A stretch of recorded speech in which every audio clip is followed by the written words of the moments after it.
जेके Yadav films present. अरे ए बंगाली बिलाई क्या रे? हमके अटकन चटकन पटकन के मन करता। अच्छा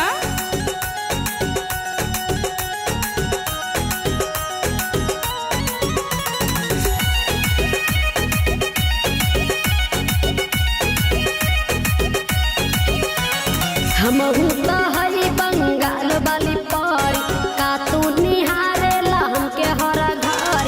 हमहू तो हई बंगाल वाली परी का तू निहारेला हमके हर घरी। ज्यादा बोलबे तो एक चाटी मार देबो रे, ज्यादा बोलबे तो एक चाटी मार देबो रे। तोरा ऊपर के ऊपर के ऊपर के तोरा ऊपर के ऊपर हम हार देबोगे, तोरा ऊपर के ऊपर हम हार देबोगे। हमहू तो हई बंगाल वाली परी का तू निहारेला हमके हर घर। हमहू तो हई बंगाल वाली परी का तू निहारेला हमके हर घरी।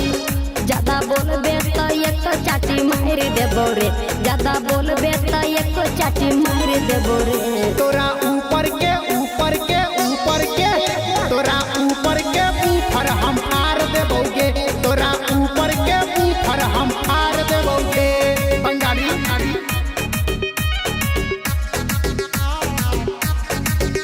तोरा ऊपर के ऊपर हम हार देबोगे।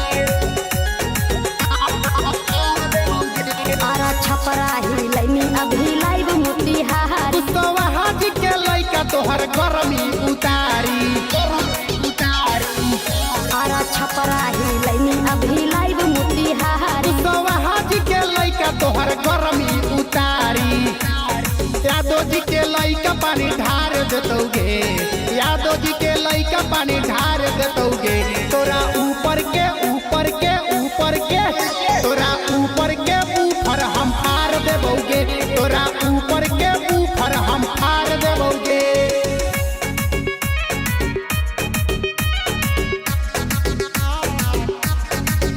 तोरा ऊपर के ऊपर हम हार देबोगे।